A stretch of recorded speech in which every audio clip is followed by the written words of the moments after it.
Hello everyone and welcome to the EmployEd chat series. My name is Anjali Lama and I'm from Motipur, which is in Tulsipur Sevandang. Currently, I'm studying at grade 9 in secondary school Kalakola.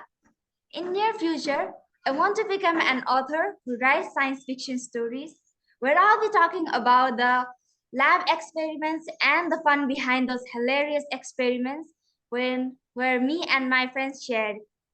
So, EmployEd Chat Series is a chat-based platform which brings together students and leaders from diverse contexts to discuss about the various occupation and to introduce learners to the workplace, also to educate them on the necessary knowledge, skills, and mindsets to succeed in those jobs.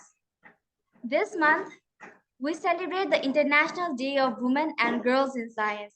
This day is a reminder that girls and women play a critical role in science and technology communities, and their participation should be strengthened.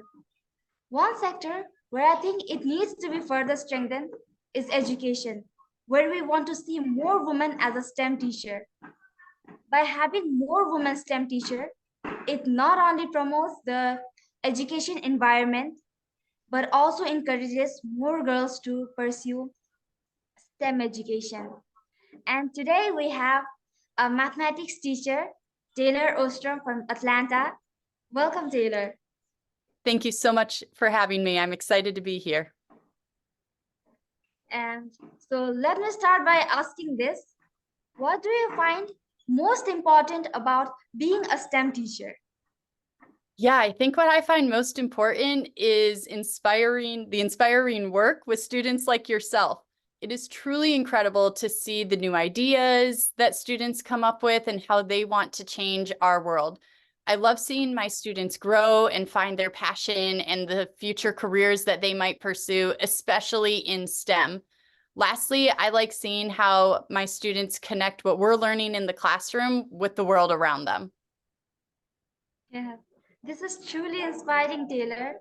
And now connecting you back to your K-12 student journey, what made you think to have a degree in Bachelor Science? Have there been any specific factors, events, or happenings that influenced your decision to pursue a degree in Bachelor Science?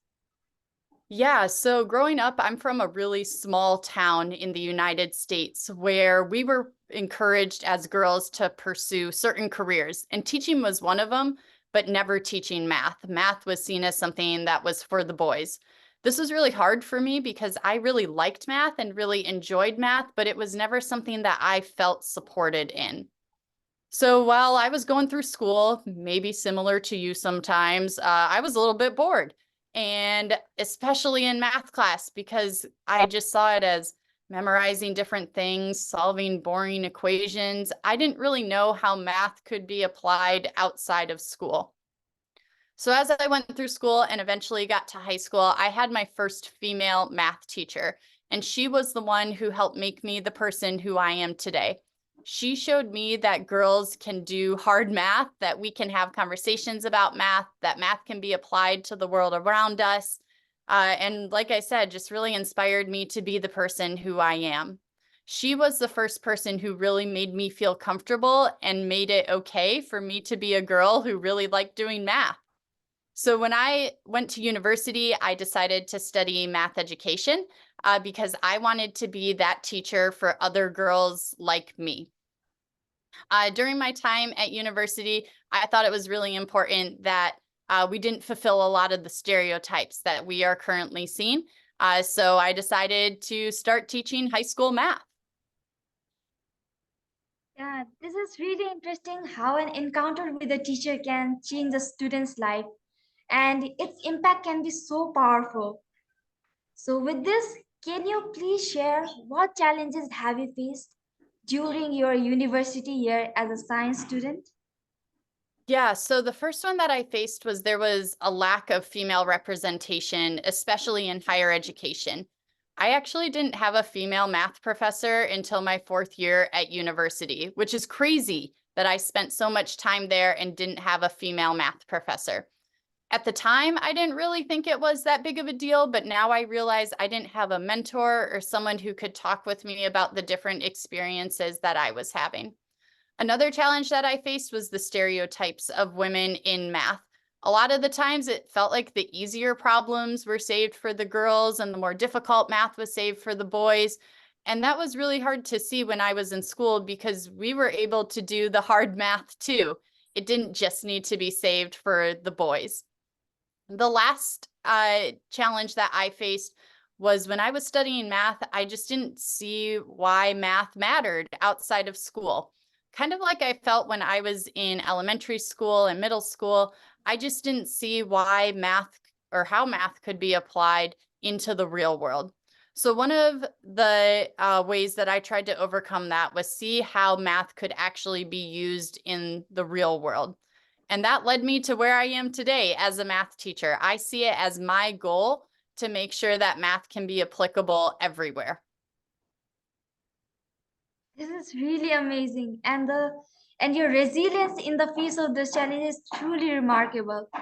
Despite all those challenges, you still wanted to become a math teacher, and that's really commendable. But what I wanted to know is, behind this strong willingness to become a mathematics teacher, there's gotta be a reason, right? So, can you please share it with us? Yeah, kind of like I said at the beginning, my joy is really the students who are in my classroom. My goal is to help my students see that math is applicable in all different parts of their world and all different disciplines. Math doesn't have to be scary or only seem like it's for one person, like boys or people who are math people. Math can be for all of us. It should kind of be seen like reading. We believe that everyone needs to be able to read to get by in our world, and math should be the same way. Math can be used all over the place, like running statistics or building new structures or electing our officials or even doing art. It truly is the discipline that crosses all of the other ones. As a teacher, this means that I have to help my students see those connections and see that they are good at math. Especially in my high school, some students don't think they're good at math, or maybe they've had a bad math experience before. My hope is when they walk into my classroom that they see that math is for everyone and that everyone can be good at math no matter what happened in the past. Yeah, I definitely agree that changing student mindset about math is really, really important. So they not only see math as its applicability to diverse contexts to our lives, but also make math a field that is accessible to everyone, which can contribute to the gender gap we see in STEM. Now that I think about the role that STEM teachers play in our society, any insights that you would want to share in the importance of STEM teachers in shaping our societies? Yeah, absolutely. So it's kind of crazy to think about how much STEAM has gained traction over the past 10 years, really. My hope as a STEAM teacher is to support the M, that would be the math in STEAM, because like I said earlier, it can connect to so many different future careers for my students. Math is a necessity. We can't get around it. It's my job as a teacher to help my students see that, but also show them how that math can connect in the real world. I think that's one reason that STEAM teachers are so important because they help students see those different connections and how it can apply to future careers. Another reason that STEAM teachers, especially someone like myself, is so important is helping girls see themselves in STEAM. STEAM doesn't just have to be for one group of people like boys, it can be for everyone.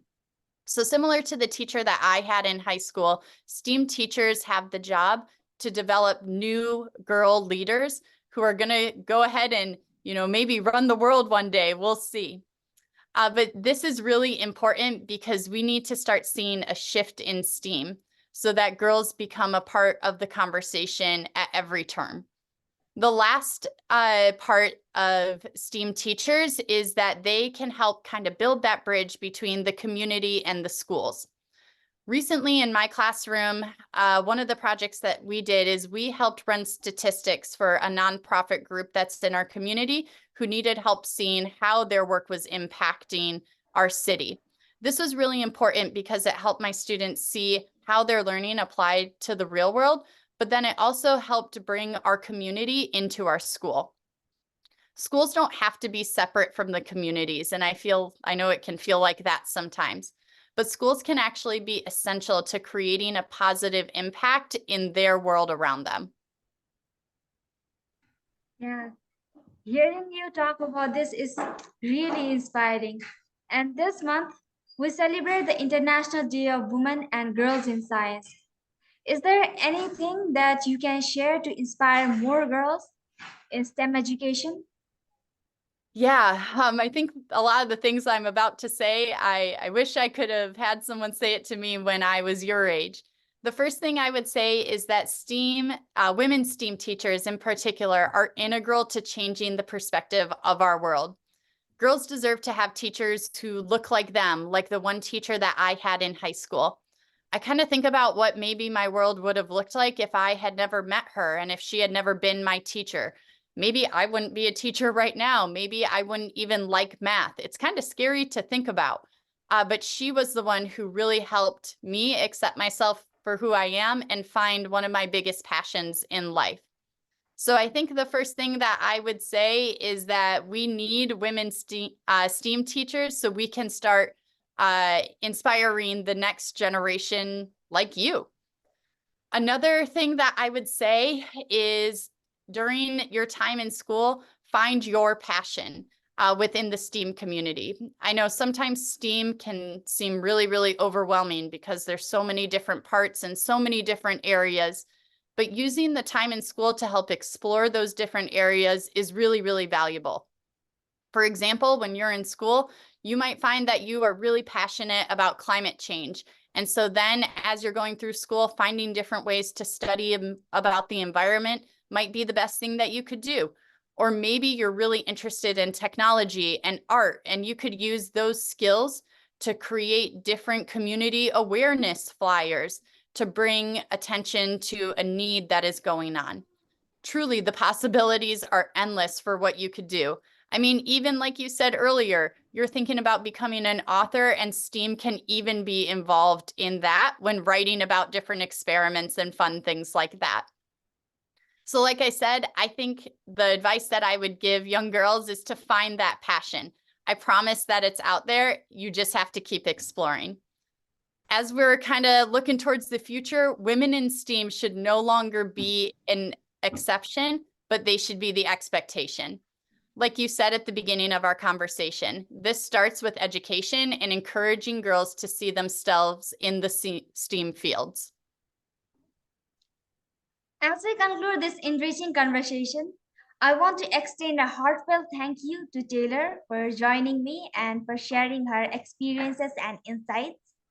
Your journey through the STEM world and overcoming all those challenges, stereotypes, and your unwavering commitment to inspiring the next generation, particularly young girls, is truly motivating. And I also take away from what you said earlier about the role that STEM teachers play in shaping our societies. And now I'd like to leave our conversation inspired by Taylor's story and energy. By working together, we can make a better world for all of us. If we work together, then we can encourage more young girls in STEM education. And I also look forward to the contributing to the positive change we wish to see in the world. Until our next episode, keep learning, exploring, and breaking barriers. Goodbye and see you next time.